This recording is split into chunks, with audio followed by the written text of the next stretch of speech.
Oh, check it out. Still actually morning, isn't it? Yeah, it's 10 to 12. Kids both played hockey this morning in Hythe. So we just got back, had a little bit of a lunch. Now I'm heading out. I got a bag of barley sitting there that I didn't get rolled. Molasses truck was here. He filled everything up for us. I can't remember, that was Monday or something. A couple bags here. I should just tie them up because it's starting to snow a little bit. And then we're heading in the shop back to the telehandler. Oh wow, it is not pleasant outside right now. It's actually quite miserable. We're getting winter now. So all the snow that we hadn't got and all the cold that we hadn't got is showing up. It's actually getting colder again. It was minus 20 when I just left the house to come out here. That mill over there, that still needs a shear pin and a chain. So once I get this telehandler fixed, we'll work away at that maybe. We did get the wheel seals done on this back driver's side and the front passenger side, if you will. So they are done. Our parts came in Friday. This was funny enough. So this disaster happened, I think, Monday night, I guess? So Tuesday morning, I ordered, Tuesday morning I ordered the parts, and some of it was in Seattle, some of it was in Edmonton. But Corey had to run the kids into town on Friday anyways, so I said, well, just stop at Finning. We hadn't heard from them, just see if the parts are there. So she went over to Finning, and they said, yeah, your head bolts are in, your head gasket kit is in, and your banjo fittings are in. So the head gasket's here, and the banjo fittings are here, and AJ picked up the head bolts yesterday. Well, of course, Corey panics, says, we don't know anybody named AJ. So they get looking, and yes, in fact, somebody named AJ had picked up our head bolts on Thursday. So that was pretty irritating, pretty frustrating. Mistakes happen. That's undeniable. But it's frustrating when people can't even do the bare minimum of their job, which is give the right parts to the right person.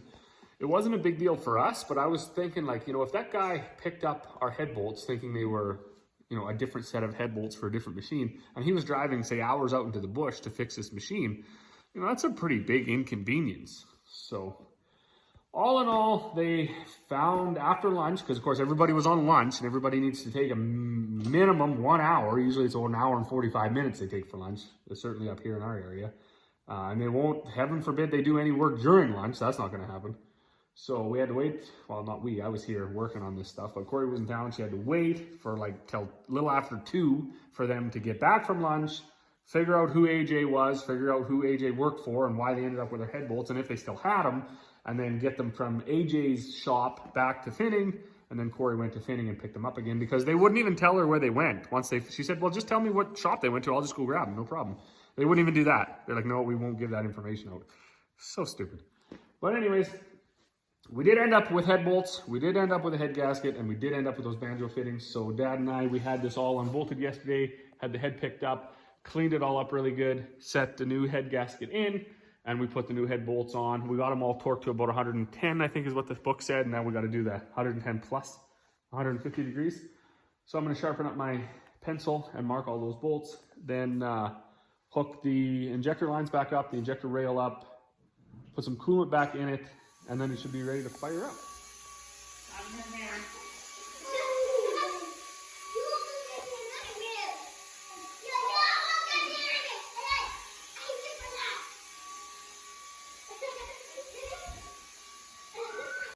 Holy smokes.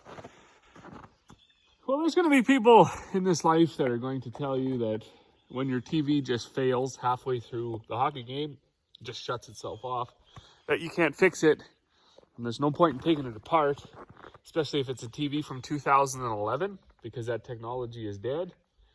So there's no point in taking it down, there's no point in taking the back off, there's no point in looking at it, you're never going to fix it. And I think those people are right. I don't think there's any point in wasting time doing that. Because of my nature of being curious, I peeled it off the wall, took the back off, started looking through.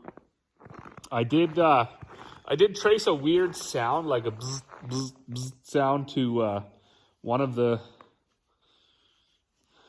8 different circuit boards on there.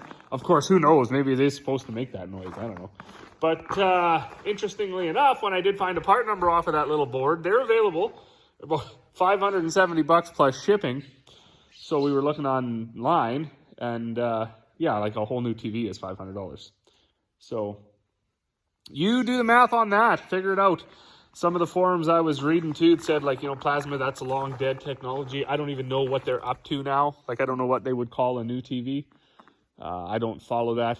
We were laughing, actually debating just hanging a picture up where that TV normally hangs, because we don't even watch TV all that much. But of course, with the little ones, I guess we'll have to go get one. So I'm just out here now. I'm going to move my bag filling machine back over to the shop. It's too cold to do it out here with your gloves, you know, your digits exposed, trying to tie them up and fill them. Even the oil in my little sewing machine didn't like what it was seeing, so for temperature wise. So we're gonna move it back in there, and then check this out too. The old telehandler is back together, so pretty pumped about it. Everything went very well. That was the banjo fitting that I needed. New head gasket, all new head bolts. We had it running yesterday for a little while. It was exciting to see the coolant stayed on the side it needs to stay on. The oil stayed on the side it needs to stay on. Nothing filled up. We didn't have a bunch of oil in the coolant or coolant in the oil, however you want to word it. And it ran quite well. I was a bit nervous. Full disclosure, I didn't know what to expect. Let me finish this thing here. I had just an uneasy feeling around the whole repair here. So I assumed that new injectors were going to make everything different, hopefully better as far as, you know, running better, surging, smoking a little bit. And when it all went sideways, when the tool fell in and the injector was stuck in there, and then I was like, oh my God, this is never gonna work again. But the new parts came in, and new head gasket, new bolts, new banjo fitting, new injectors, all in there. It's got that new fuel pump, so seems to be running very well. Also pretty excited, the 2 wheel seals that we did. This one, dark, you can't really see. And the one at the back, there is no oil coming out of them, so that's a win for now. My dad did mention that he thought he doesn't have a lot of high hopes for that one up there at the front, because he put it all together and then he couldn't get that one retainer ring to seat properly, so he had to take it back apart. And he thinks he may have damaged it in that process. I mean, if he did, so what? No big deal. It's actually quite easy to get that side apart now that the telehandler is running. You don't even have to jack it up. You just put that outrigger down, unbolt the wheel, pull those 2 kingpins out, which they actually fell out this time because they've been anti-seized, or had anti-seize applied to them when they were reinstalled by me last time and this time as well. So it all kind of just popped straight apart. No big deal if it leaks, but let's fire this old girl up and let's see if we have success continued on to Sunday. Now, one thing I've really noticed is how fast it starts now. Like, it takes no time at all. Before it would be like ram, ram, ram, and then fire up. Now it just fires. Like, just absolutely amazing. Even the temperature gauge started working.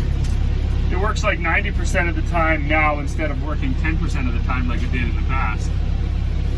And Dad brazed up that exhaust pipe.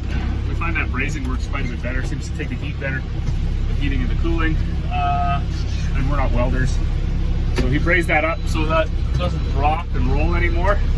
And the old telly doesn't seem to smoke anymore either. So I think we're winning on that battle. And it is nice to get a win. Holy smokes, it's unpleasant outside right now. Not fun at all. The wind is blowing out of the north at like probably 20 or 30, and it's like minus 22 or something. So it's really uncomfortable. But I just had to jump out and load a lady there. She was just coming back from Grand Prairie heading north. So, and while I came over here to do that, I brought the tools back. So today was TV buying day, and I had to come get some tools to move the wall mount up 3 inches because, of course, everything changes, right? We were looking, that TV that failed on us yesterday was a 2011 plasma screen TV.